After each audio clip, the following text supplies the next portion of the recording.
الله أكبر الله أكبر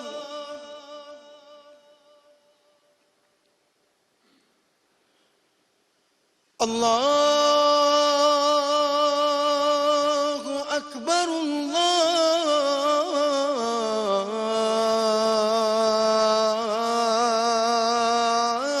الله أكبر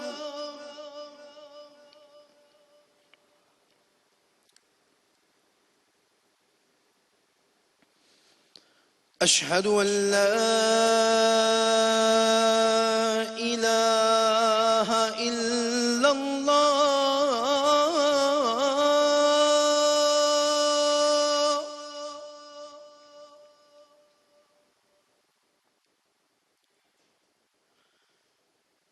أشهد أن لا إله إلا الله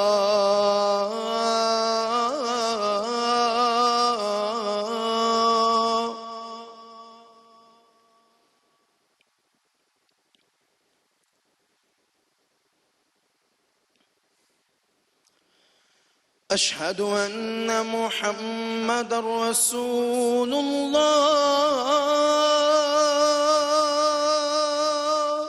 أشهد أن محمد رسول الله أشهد أن محمد رسول الله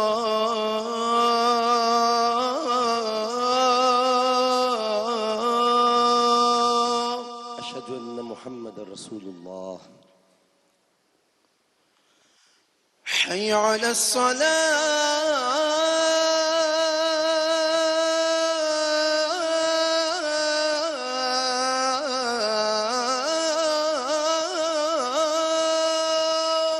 لا حول ولا قوة إلا بالله حي على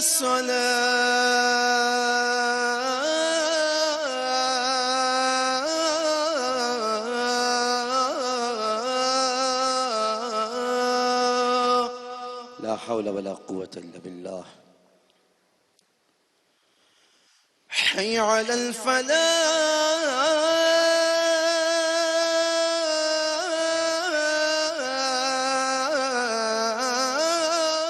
الفلاح لا حول ولا قوة إلا بالله حي على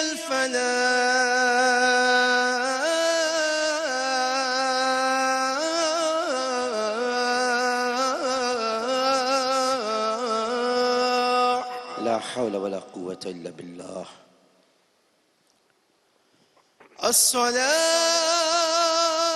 الصلاة خير من النوم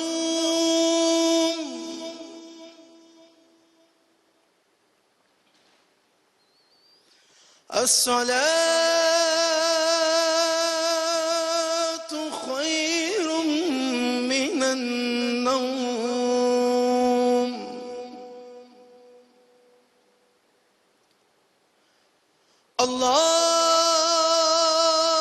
الله أكبر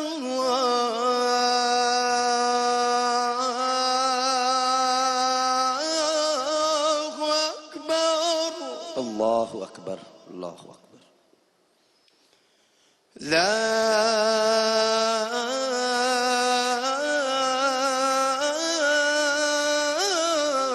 إله إلا الله لا إله إلا الله اللهم رب هذه الدعوة التامة والصلاة القائمة آت محمدا الوسيلة والفضيلة والدرجة الرفيعة وبعثه مقاما محمودا الذي وعدته وارزقنا شفاعته يوم القيامة إنك لا تخلف الميعاد اے اللہ اے اس دعوت کامل اور اس کے نتیجے میں کھڑی ہونے والی نماز کے رب تو محمد صلی اللہ علیہ وآلہ وسلم وسیلہ اور فضیلت اور بلند درجہ عطا فرما اور ان کو اس مقام محمود پر پہنچا دے جس کا تو نے ان سے وعدہ فرمایا ہے اور ہم کو قیامت کے دن ان کی شفاعت سے بہرہ مند فرما بے شک تو اپنے وعدے کے خلاف نہیں کرتا آمین یا رب العالمین۔ ناظرین محترم، یہیں پر ایک چھوٹا سا وقفہ لیتے ہیں اور وقفے کے بعد جب حاضر ہوں گے تو عامر آن لائن کی محفل یہیں پر سجے گی، لیکن پہلے ایک وقفہ۔ السلام علیکم ورحمۃ اللہ۔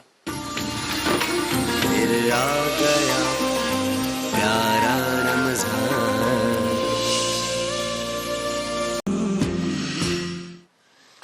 السلام علیکم ورحمۃ اللہ۔ ایک مرتبہ پھر آپ کو سحر عامر کے ساتھ پیارا رمضان نشریات میں خوش آمدید کہتے ہیں۔ عامر آن لائن علماء کی محفل سج گئی ہے، تشریف فرمائے جناب مفتی محمد حنیف قریشی صاحب، السلام علیکم جی۔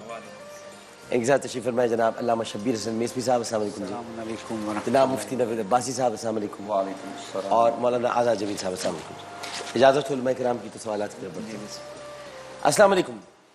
السلام علیکم عامر بھائی۔ وعلیکم السلام جی بہن۔ السلام علیکم۔ جو بھی سارے آپ لوگ بیٹھے ہوئے ہیں، ماشاءاللہ آپ لوگوں کا پروگرام، سب سے پہلے میں اس کی تعریف کرنا چاہوں گی کہ رمضان میں یہ آپ لوگوں کو سب کو دیکھ کر ہم لوگوں کو جو حوصلہ ملتا ہے، جو ہمت ملتی ہے ہر چیز میں، عبادت میں، اور سب کچھ جو اچھا ہو رہا ہوتا ہے، وہ بس میں اس کی میں آپ کو بیان نہیں کر سکتی۔ اور میرا سوال یہ ہے عامر بھائی کہ جو لوگ آج کل جیسے کوارنٹائن کے ٹائم پہ اور یہ جو وائرس آیا ہوا اس حوالے سے ہے، یہ جس طرح ہم لوگ مارکیٹ میں نکلتے ہیں راشن لینے، اور اس میں ڈیٹول ہو گیا، آج کل جو مین چیزیں ہیں، سینیٹائزر ہو گیا، اور یہ ساری چیزیں ہو گئی، تو انہی چیزوں کے اوپر جو پیسے ان لوگوں نے بڑھا دیے ہیں، جو بھی لوگ یہ کام کر رہے ہیں، مطلب یہ مہینہ جو شروع ہوا ہے، اس مہینے میں بھی یہ سب کچھ ہو رہا ہے، اس سے پہلے بھی یہ، مطلب یہ تو ٹائم ہم لوگوں کو ایک دوسرے کے لیے سب اچھا کرنا اور چیزوں کی ریٹ کم کر دیں اور یہ سب کچھ کرنا ہے، لیکن میں دیکھ رہی ہوں کہ یہ سب کچھ الٹا ہو رہا ہے۔ تو میں ان لوگوں کے بارے میں یہ سوال کرنا چاہوں گی کہ جو لوگ اس چیزوں کے پیسے بڑھا کے اور وہ عبادت کر رہے ہیں، وہ عمروں پہ جاتے ہیں، وہ اپنی سمجھتے ہیں کہ مطلب، تو ان کے حوالے سے میں علماء سے اور ان سے سوال کرنا چاہوں گی کہ ان کے بارے میں مجھے بتائیں کہ کیا ان کی عبادت اور یہ ان کو۔ جی ٹھیک۔ یہ جو لوگوں نے مفتی صاحب صحیح فرما رہی ہیں، ماسک ہیں تو وہ مہنگے بیچ رہے ہیں، سینیٹائزرز ہیں تو وہ مہنگے بیچ رہے ہیں، جو کہ اس وقت بہت ضروری اشیاء ہیں، کیا فرمائیے گا؟ بسم اللہ الرحمن الرحیم۔ دیکھیں، جو ایک مسلمان کے دوسرے مسلمان کے اوپر حقوق ہیں وہ کئی قسم کے ہیں۔ حقوق العباد جو ہیں، حقوق العباد کی پھر آگے اقسام ہیں، تو ایک جنرل حقوق العباد ہیں کہ جو ایک انسان کے دوسرے انسان پر یا ایک مسلمان کے دوسرے مسلمان پر ہیں۔ اس میں جو اللہ کے نبی صلی اللہ تعالی علیہ وسلم نے ایک مسلمان یا مومن کی سب سے بڑی شان جو بیان فرمائی وہ یہ ہے کہ حضور نے فرمایا کہ ایک بندہ مومن کی یہ شان ہے کہ وہ جو اپنے لیے پسند کرتا ہے وہی وہ دوسرے مسلمان کے لیے پسند کرتا ہے۔ ہم میں سے کوئی ایسا شخص نہیں ہے کہ جو یہ پسند کرتا ہو کہ اس کو ایک چیز جو سستی مل رہی ہے وہ اس کو مہنگی ملے۔ تو یقینی طور پر جب ہم اپنے لیے یہ پسند نہیں کرتے ہیں تو دوسرے کے لیے بھی یہ کیسے ممکن ہے کہ وہ پسند کیا جائے؟ یہ ایذائے مسلم کا بھی ایک انداز ہے کہ یہ ایک قسم کی اذیت ہے کہ آپ دوسرے مسلمان کی ناجائز، جس کو کہتے ہیں کہ مجبوری سے ناجائز فائدہ آپ اٹھا رہے ہیں، تو یہ یقیناً عند اللہ بہت معیوب عمل ہے۔ اس کی ایک بڑی جرنل میں دیکھ رہا تھا ایک چیز کہ ڈاکٹر صاحب کے ایک شخص ہے جس کو اس مرض نے، غالباً اٹلی کا واقعہ ہے کہ اس نے اس کو ابتلا میں مبتلا ہوا، اس کی پوری فیملی اس میں ہو گئی۔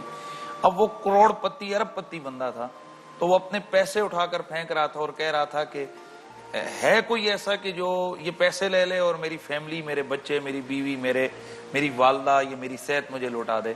تو کہنے کا یہ مطلب ہے کہ جو لوگ یہ اس قسم کی حرکتیں کر رہے ہیں ان کو یہ سوچنا چاہیے کہ ایک سپر پاور موجود ہے۔ ڈاکٹر صاحب، اس وقت میں سمجھتا ہوں کہ جہاں اللہ تعالیٰ نے ہر ایک چیز کے اندر اس کی حکمتیں ہیں، تو اس کرونا نے بہت ساروں کی گردنوں سے سریے نکال دی ہیں۔ اس کی وجہ یہ ہے کہ وہ جو ایک سائنس اور ٹیکنالوجی کے بت کو پوجنے والی مخلوق تھی، آج اللہ رب العزت کے ایک مخلوق ہے جو ایک کیڑا ہے، ایسی چیز ہے جو ان سین ہے اور جو ہمارے نظر بھی نہیں آتے، اس ایک وائرس نے دنیا کی سپر پاوروں کو گھٹنوں کے بل الٹا کے، گھٹنوں کے بل بٹھا کے یہ بتا دی ہے کہ کائنات کے اندر اگر پاور ہے تو وہ اللہ کی پاور ہے۔ بے شک۔ تو جہاں سائنس ٹیکنالوجی کے بت پاش ہو گئے ہیں، جہاں بڑی بڑی طاقتیں جو ہے نا وہ عاجزی کی جناب وہ گڑھے میں گر گئی ہیں، تو وہاں پر ہم جو مسلمان ہیں ہمیں تو خصوصی طور پر یہ خیال کرنا چاہیے، اور بالخصوص ماہ رمضان شریف میں، کہ ہم لوگ ناجائز منافع خوری کیوں کر رہے ہیں۔ اور میں سمجھتا ہوں کہ یہ وہ چیز ہے، یہ اجتماعی جرم ہے، یہ کوئی انفرادی نہیں ہے، یہ اجتماعی، یہ اس سے معاشرہ ڈسٹرب ہوتا ہے۔ اس کے خلاف حکومتوں کو شدید ترین اور سخت ترین قانون سازی کرنی چاہیے۔ مصری صاحب، بسم اللہ الرحمن الرحیم، بہت خوبصورت بیان تھا ہمیشہ کی طرح ماشاءاللہ۔ کچھ حقائق اور بھی ہمارے سامنے ہیں، کیونکہ جیسے آپ خدمت کا موقع حاصل کر رہے ہیں، ہمیں بھی شرف حاصل ہے کہ ہم کچھ فیملیز کا ساتھ دیں۔ جب ہم نے ماسک کے لیے ایک کمپنی سے رجوع کیا، انہوں نے کہا کہ مولانا ہم کوسٹ ٹو کوسٹ آپ کو دیں گے۔ پرابلم یہ ہوئی ہے کہ جو چیز چائنا سے ہمیں مثلا اتنے میں آتی تھی، آج اتنے میں پڑ رہی ہے، ہمیں کاسٹنگ نہیں بتاتا۔ تو اس میں ہمارا گناہ کیا ہے؟ کیونکہ میں نے کہا آپ سے تو ہم پہلے بھی لیتے، یعنی کہ ہمارے ساتھ اس وقت پرابلم یہ ہے کہ جو چیزیں مٹیریل جس سے ہم یہ ماسک بناتے ہیں، اس کی کاسٹ امپورٹ ہونے میں اتنی بڑھ گئی ہے، اس کی وجہ سے یہ کاسٹنگ بڑھی ہے۔ پھر بھی اگر کھانے پینے کی چیزیں ہیں جو مارکیٹ میں ویسے اویلیبل رہیں، حرج نہیں، لیکن اس زمانے میں اس کو اگر خدا نخواستہ ذخیرہ اندوزی کی جائے یا قیمت بڑھائی جائے تو وہ برکت نہیں رکھے گی۔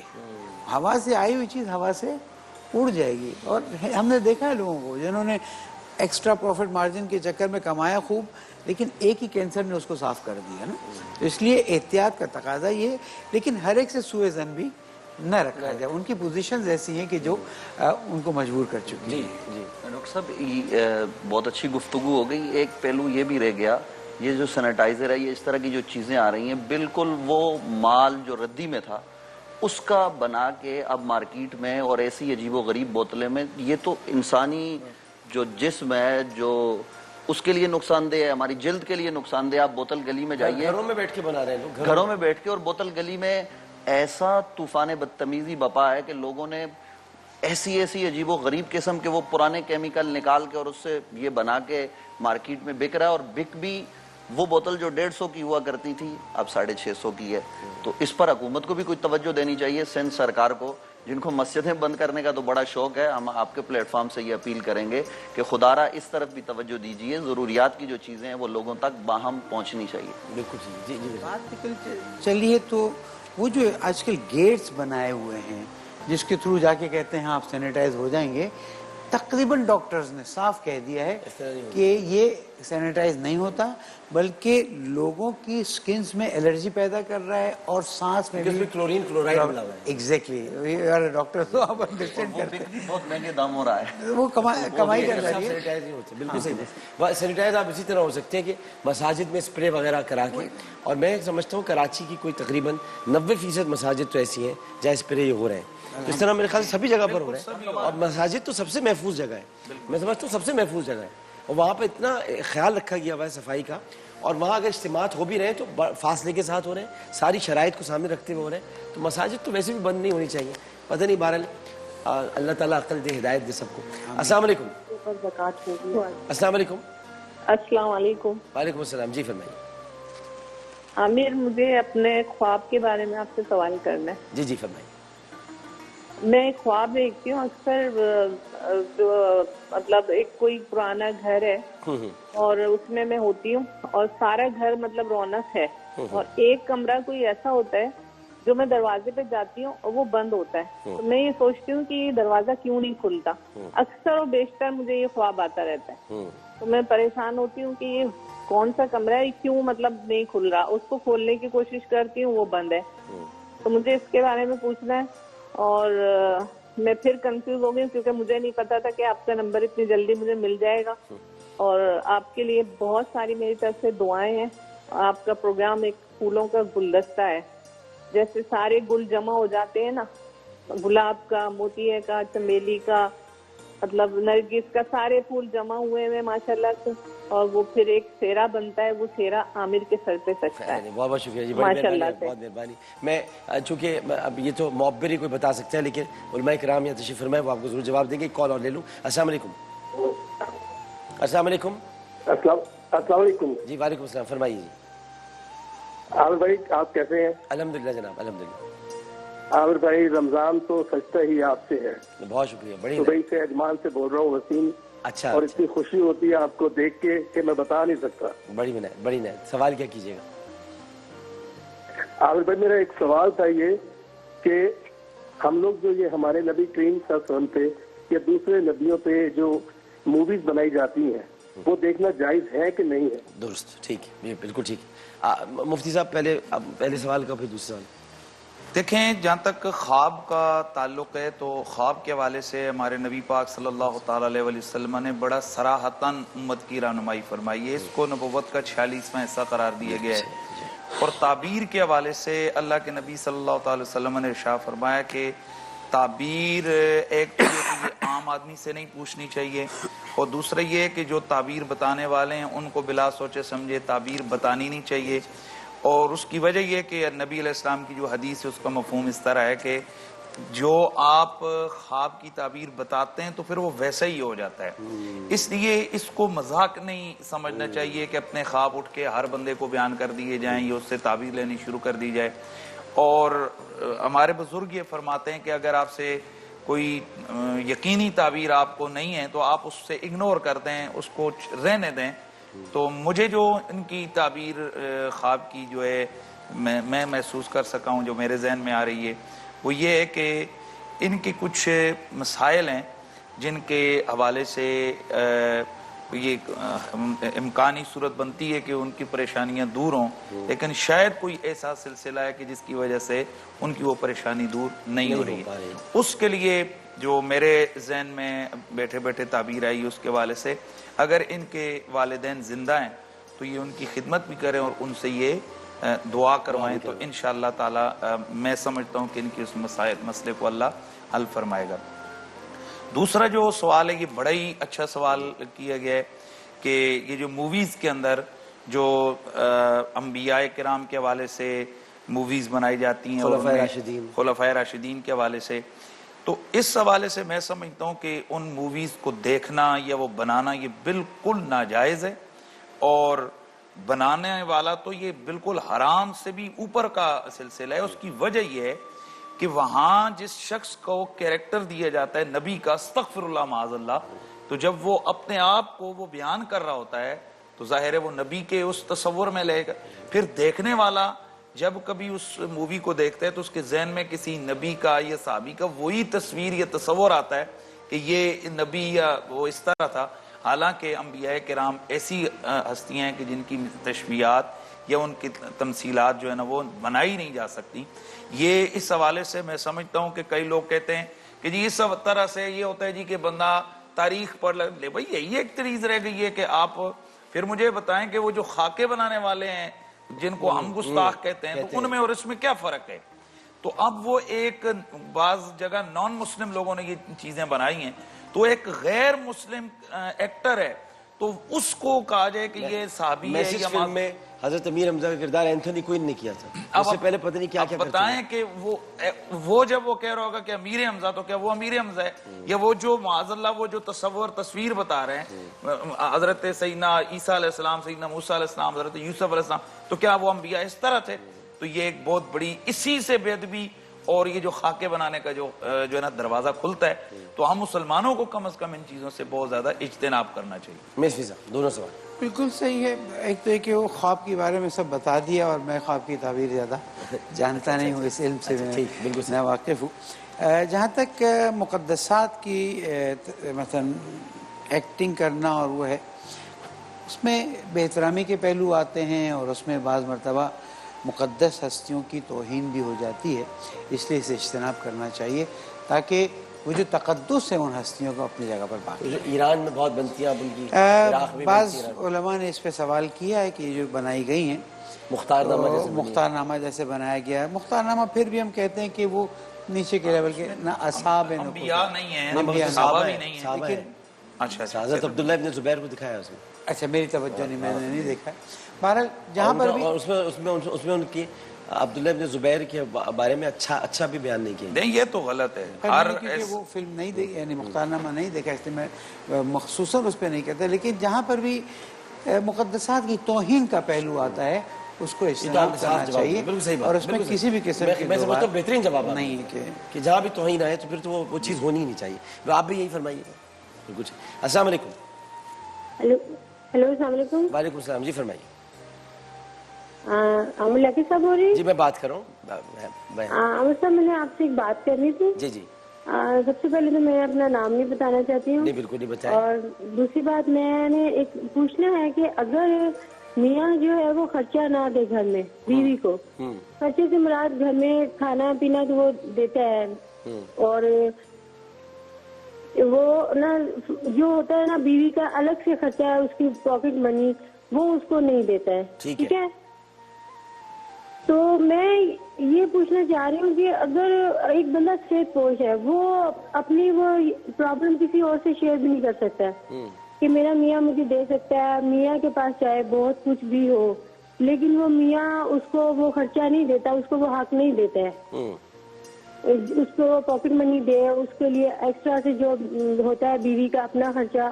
اگر بیوی کے ریلیٹیو میں کوئی ہے ایسے صاحب حیثیت جس سے وہ لینا چاہیں یا وہ اس کو دینا چاہیں، تو میرا مطلب یہ ہے کہ اللہ تعالیٰ نے کہا ہے کہ مجھے لینے والا ہاتھ مجھے نہیں اچھا لگتا ہے. میں جو ہاتھ دوسرے سے مانگتا ہے مجھے وہ ہاتھ پسند نہیں ہے.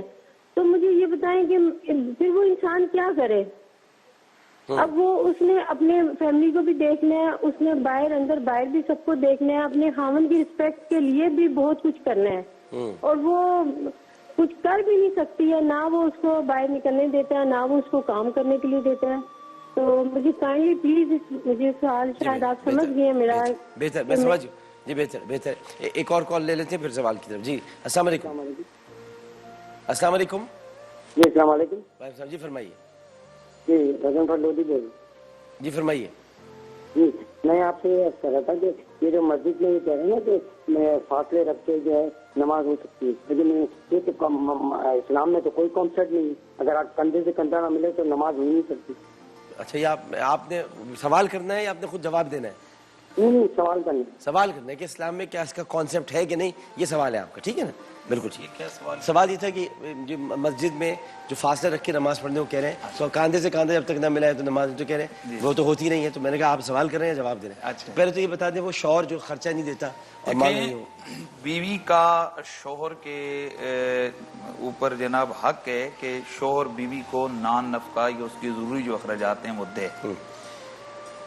نان نفقہ میں اس کا رہائش آتی ہے، اس کا لباس آتا ہے، اس کا کھانا پینا آتا ہے.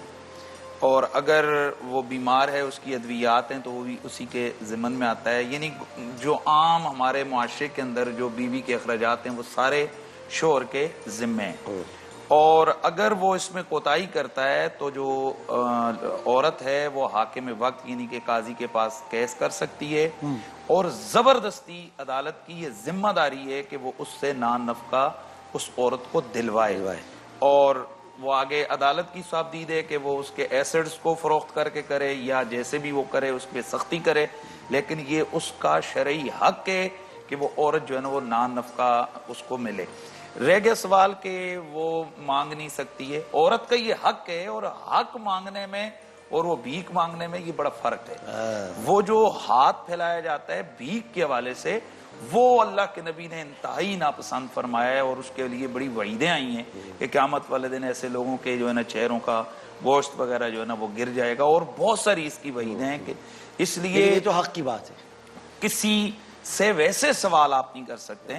تو یہ آپ کا حق ہے، اور حق جو ہے نا وہ بالکل مانگ سکتی ہے تاکہ وہ عدالت میں جا کر اس سے وہ جو ہے نا مانگ سکتی ہے. دوسرے سوال دوسرا جو سوال انہوں نے کیا ہے اس میں بالکل صف کے دوران نماز پڑھتے ہوئے دو نمازیوں کے بیچ میں فاصلہ عام نارمل حالات میں نہیں ہونا چاہیے، لیکن جس وقت بعض ہنگامی حالات آتے ہیں تو اس وقت جو عام جرنل قوانین ہوتے ہیں وہ بدل جاتے ہیں.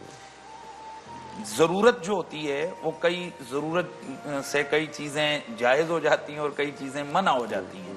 اس لیے اس وقت یہ انسانی جان بچانے کے حوالے سے علماء نے ایک اجتہادی جو ہے نا یہ مسئلہ بیان کیا ہے کہ صفوں کے درمیان چونکہ یہ ایک لازمی چیز اطباء نے اس کو قرار دی ہے کہ فاصلہ ہو، لہٰذا آپ فاصلہ رکھ کے اگر نماز پڑھیں گے تو ان حالات میں جبکہ ایک مرض کی وجہ سے اس کو ڈاکٹرز اس چیز کا مطالبہ کر رہے ہیں، تو اگر آپ نماز پڑھتے ہیں تو آپ کی نماز بلا کراہیت جو ہے نا وہ درست ہوگی، اور عام دنوں میں آپ اگر پڑھیں گے تو پھر اس وقت جناب آپ کندھے سے کندھا ملا کر ہی پڑھیں۔ جی میتھی صاحب، پہلے سوال کے جواب میں عرض کرتا چلوں کہ وہ جو انہوں نے دوسرا حصہ بیان کیا ہے کہ کسی رشتہ دار سے کہہ کر اپنی ضرورت پوری کروں، یا وہاں پر اگر شوہر کی تذلیل نہیں ہوتی اور ضرورت اتنی شدید ہے کہ وہ پورا کیے بغیر زندگی مشکل ہو سکتی ہے تو وہ مانگ لے، ورنہ اللہ تعالیٰ سے دعا کرے، اللہ تعالیٰ اس کی اس مشکل کو آسان کرے۔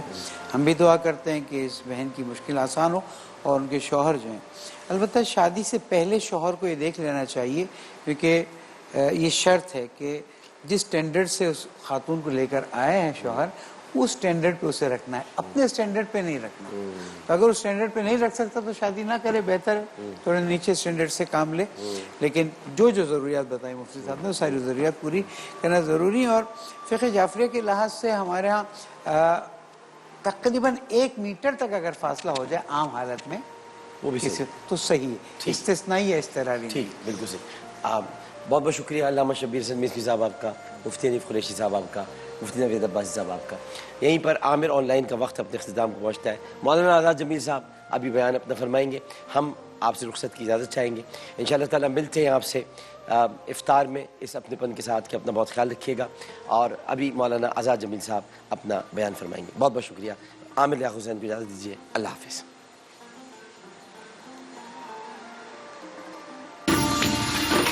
پھر آ گیا پیارا رمضان۔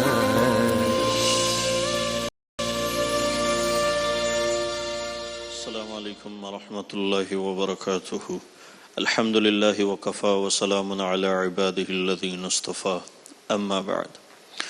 میرے محترم عزیزوں، میرے بھائیوں، میری بہنوں، میرے دوستوں، اللہ تعالیٰ نے ہم پہ احسان فرمایا، ہم پہ کرم فرمایا، اور اللہ رب العزت نے ہمیں یہ اعزاز دیا کہ ہم امت محمد صلی اللہ علیہ وسلم کہلائے جاتے ہیں۔ میرے آپ کے پاس اگر کوئی اس کے علاوہ امتیاز نہیں ہے، کوئی عہدہ نہیں ہے، ہمارے آپ کے پاس کوئی دولت نہیں ہے، لیکن اس دولت سے بڑیا دولت میرے آپ کے نزدیک کوئی اور نہیں ہونی چاہیے۔ یہ وہ دولت ہے جو ہمیں نجات دلائے گی، یہ وہ دولت ہے جس کے لیے انبیاء علیہم السلام دعائیں فرمایا کرتے تھے۔ تو آپ صلی اللہ علیہ وسلم کی آمد سے قبل اللہ نے اس کائنات کو ایسی نشانیاں دکھائیں جس پہ لوگ مجبور ہو گئے کہ کون آ گئے، کون آ رہے ہیں، یہ کس کی آمد ہے۔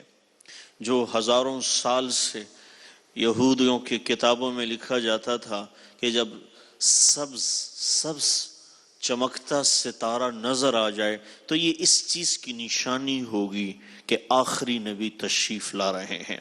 اور جب یہ سب ستارہ چمکنے لگا تو یہود سمجھ گئے کہ اب آخری نبی دنیا میں تشریف لانے والے ہیں۔ حضرت آمنہ فرماتی ہیں جب آپ کی ولادت ہوئی نہیں تھی اور آپ اپنی والدہ ماجدہ محترمہ کے پیٹ میں تھے، تو روایات میں آتا ہے کہ 3 عجیب خصوصیات تھیں۔ جب آپ باہر نکلتی تھیں تو دھوپ لگتی نہیں تھی، ایک دم بادل سایہ آ کے آپ کے اوپر سایہ کرتے جہاں تک آپ چلتی، جہاں تک آپ واپس آتی۔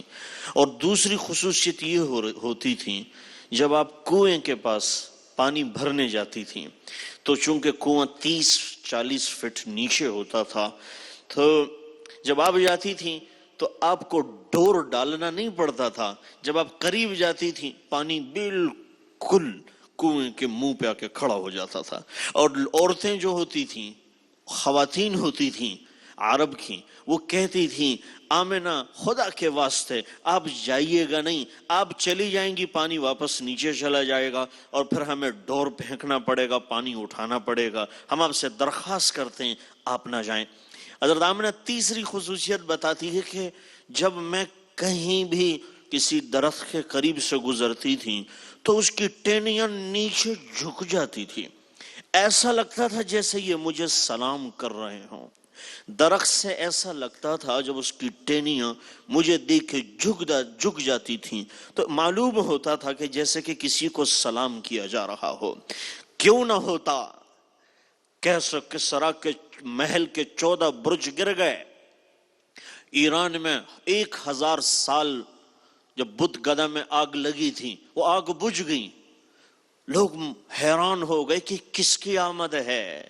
سرکار دو عالم، سرکار دو عالم خاتم النبیین کی آمد اس طریقے سے ہوئی کہ عرب و عجم حیران ہو گئے. کیا ہوا؟ ایک سمندر کی مچھلیوں نے دوسرے سمندر کی مچھلیوں کو مبارکباد دی. پرندوں نے ایک دوسرے کو مبارکباد دی. جنات ایک دوسرے کو مبارکباد دینے لگے. اس کائنات کے عظیم انسان آ گئے اور شیطان عجیب قسم کا اپنے آپ کو پیٹنا شروع کیا، اپنے آپ کو رونا شروع کیا، چیخنا چنگالنا شروع کیا کہ اب آ گیا انصاف دینے والا، اب آ گیا ماؤں کے حق بتانے والا، آ گیا کفر کے اندھیروں سے ایمان کی روشنی کی طرف لانے والا، آ گیا جو قرآن صاحب قرآن آ گیا، جو روزہ کا حکم فرمائیں گے، جو نماز کا طریقہ بتائیں گے، جو زندگی کا طریقہ بتائیں گے، جو ایسی زندگی پیش کریں گے جسے سب ایسے اخلاق پیش کریں گے ویسے اخلاق کسی اور کے ہوں گے نہیں. ایسی زندگی پیش کریں گے جیسی زندگی کسی اور کی ہوگی نہیں. ایسے اخلاق پیش کریں گے جو کسی کے نہیں ہوں گے. لوگوں کی عبادت سے نکل کر اللہ کی طرف چلے جائیں گے، لوگ جنت کی طرف چلے جائیں گے، لوگ آخرت کی طرف چلے جائیں گے. امن آ جائے گا، عورت کا مقام ہوگا، یہ زندہ درگور کرنے والی بچیوں کا مقام دلایا جائے گا. یہ ساری چیزیں جب بتائی گئیں اور پھر مکہ میں رکھے بت، ان سے خود آوازیں آنے لگیں، بت سے آوازیں آنے لگی کہ اب ہمارا زمانہ ختم ہو گیا. حضور صلی اللہ علیہ وسلم تشریف لے آئے ہیں، اب مسجد والوں کا زمانہ ہے. اللہ رب العزت ہمیں اور آپ کو حضور صلی اللہ علیہ وسلم کی ہر ادا اپنانے کی توفیق عطا فرمائیں. السلام علیکم ورحمۃ اللہ.